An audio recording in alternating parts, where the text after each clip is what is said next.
रामकृष्ण देव का हृदय कमल जब खिल गया तो उनका संपूर्ण परागपान करने के लिए एक ऐसा अद्भुत भ्रमर परमात्मा ने भेजा जिसका नाम था विवेकानंद।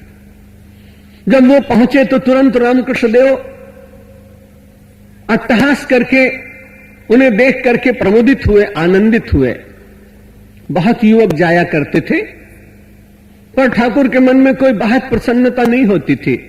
पर आज रामकृष्ण देव ने जब नरेंद्र को देखा तो देखते ही बहुत प्रसन्न हो गए।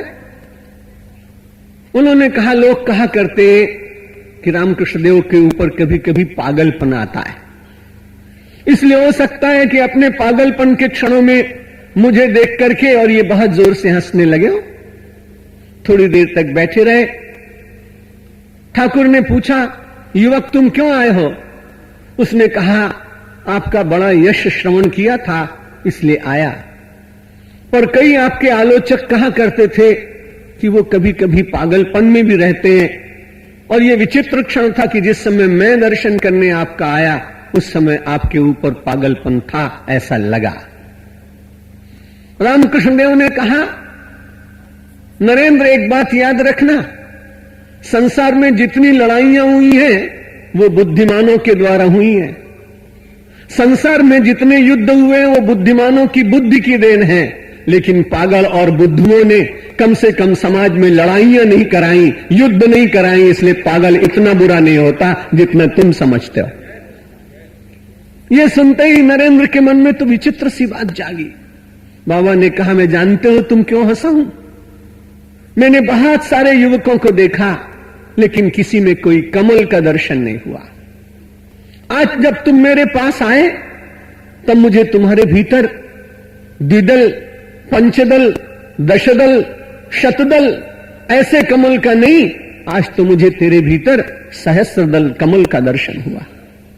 इसलिए मुझे लगता है कि जितना मेरा पराग है, जितनी मेरे पास शक्ति है, मैं तेरे भीतर रख दूंगा तेरे कोश में, और उस कोश का पराग मुझे वितरण नहीं करना पड़ेगा, तुम स्वयं करोगे। मैं निवेदन ये कर रहा था, संसार के श्रेष्ठ महापुरुष अपने मान की इच्छा से नहीं, मानवता की सेवा की इच्छा से कभी कभी वो उन्मुख होते हैं और परमेश्वर उनसे बहुत कार्य करा लेता है। निर्माण मोहा जित संग दोषा, संग दोष से बचने की बड़ी आवश्यकता है।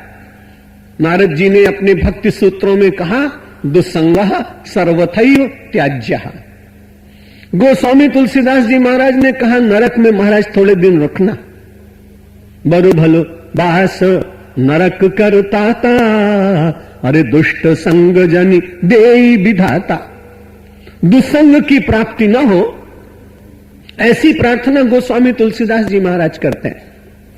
और मन ये बड़ा मूढ़ है, इसलिए गोस्वामी जी ने एक दिन देखते देखते और अपनी ओर देखा, ऐसी मूढ़ता या मन की।